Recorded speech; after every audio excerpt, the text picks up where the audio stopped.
ആനന്ദുവിനെതിരെ വിവിധ ജില്ലകളിൽ നിന്ന് പരാതി പ്രവാഹമാണ്. കണ്ണൂരിൽ മാത്രം 2000-ലധികം പരാതികളാണ് പോലീസിന് ലഭിച്ചിട്ടുള്ളത്.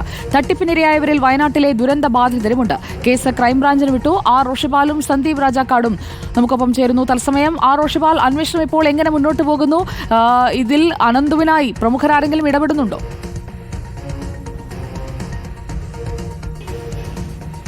സുജയ, ഈ വലിയ തട്ടിപ്പ് അതിൻ്റെ വിവരങ്ങൾ പുറത്തു വന്നതിന് പിന്നാലെ തന്നെ പോലീസ് അതിനെക്കുറിച്ചുള്ള പ്രാഥമിക പരിശോധന തുടങ്ങിയിരുന്നു.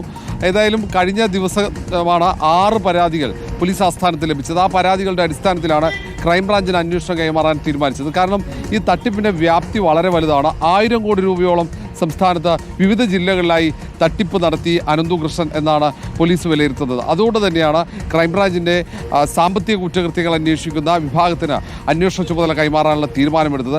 കൊച്ചി യൂണിറ്റ് ആയിരിക്കും അന്വേഷണം നടത്തുക. സംസ്ഥാനത്തെ എല്ലാ ജില്ലകളിലും സമാനമായ പരാതികൾ വന്നിട്ടുണ്ട്. നിലവിൽ 15 ഇടങ്ങളിൽ കേസ് രജിസ്റ്റർ ചെയ്തു എന്നാണ് പോലീസ് ആസ്ഥാനം നമുക്ക് ലഭിക്കുന്ന വരും. ഇന്ന് അതിനേക്കാൾ കൂടുതൽ ഇടങ്ങളിൽ പരാതി വരികയും അതിൽ FIR രജിസ്റ്റർ ചെയ്തിട്ടുണ്ടാകും. ഇനിയും പരാതികൾ ഒട്ടേറെ ഇടങ്ങളിലുണ്ട്. ആ പരാതികളൊക്കെ പരിശോധിച്ച് FIR ഇട്ട് മുന്നോട്ട് പോകാൻ തന്നെയാണ് തീരുമാനം. ഈ തട്ടിപ്പിനിരയായവർ ഭൂരിഭാഗവും സാധാരണക്കാരാണ്. അതിൽ തയ്യൽ മെഷീൻ മുതൽ മുകളിലോട്ട് ഇരുചക്രവാഹനം വരെ പകുതി വിലക്ക് വാഗ്ദാനം ചെയ്തായിരുന്നു തട്ടിപ്പ് നടത്തിയത്. ഇതിനൊക്കെ രാഷ്ട്രീയ നേതാക്കളുടെ ഒപ്പമുള്ള ചിത്രങ്ങൾ ഉപയോഗിച്ച് വിശ്വാസത്തെ നേടി എന്നതാണ് പ്രധാനപ്പെട്ട മറ്റൊരു കാര്യം. ഏതായാലും ഇപ്പോൾ ഈ അന്വേഷണത്തിൽ മറ്റൊരു ഇടപെടൽ ഉണ്ടാകാൻ സാധ്യതയില്ല. പക്ഷേ ഈ പണം എങ്ങോട്ട് പോയി എന്നതാണ് പ്രധാനമായും കണ്ടെത്തേണ്ടത്. ആരൊക്കെ സഹായം നൽകി? വലിയ രീതിയിൽ ഉന്നതന്മാരുടെ സഹായം ഈ അനന്തു കൃഷ്ണന് ലഭിച്ചിട്ടുണ്ടോ എന്നത് പ്രധാനമായും പരിശോധിക്കേണ്ടി വരും. ഏതായാലും അന്വേഷണം ക്രൈംബ്രാഞ്ച് ഏറ്റെടുത്ത് കൊച്ചിൻ യൂണിറ്റ് അതുമായി ബന്ധപ്പെട്ട് മുന്നോട്ട് പോകും.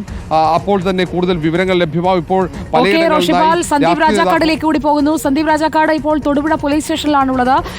ഈ തട്ടിപ്പുകളുടെയൊക്കെ പ്രഭവകേന്ദ്രം സ്വന്തം നാട് തന്നെയാണല്ലോ. അനന്തു കൃഷ്ണൻ നാട്ടിൽ നിന്ന് തുടങ്ങി മറ്റിടങ്ങളിലേക്ക് വ്യാപിപ്പിക്കുകയായിരുന്നല്ലോ. ഇപ്പോൾ അവിടെയൊക്കെ എത്ര പരാതികൾ വന്നിട്ടുണ്ട് സന്ദീപ്?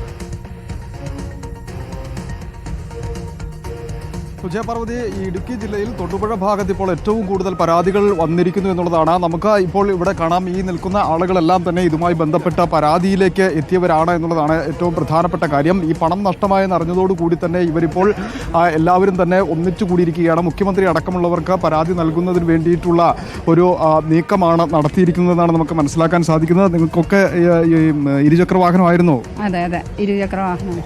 എത്രത്തോളം ആളുകളുണ്ട്? ഞങ്ങൾക്ക് കറക്റ്റായിട്ട് പറയാൻ പറ്റില്ല, എന്നാലും 1000 മേളിൽ ഞങ്ങളുടെ ഗ്രൂപ്പിൽ തന്നെയുണ്ട്. ഒരു ഗ്രൂപ്പിൽ തന്നെയുണ്ട്? ഒരു ഗ്രൂപ്പിൽ മൊത്തത്തിൽ 1000 മേളിൽ ആൾക്കാരുണ്ടാവും. തൊടുപുഴ മാത്രം 1050 പേരുണ്ടെന്നാണ് ഗ്രൂപ്പിൽ വന്നത്, വണ്ടിയുടെ മാത്രം.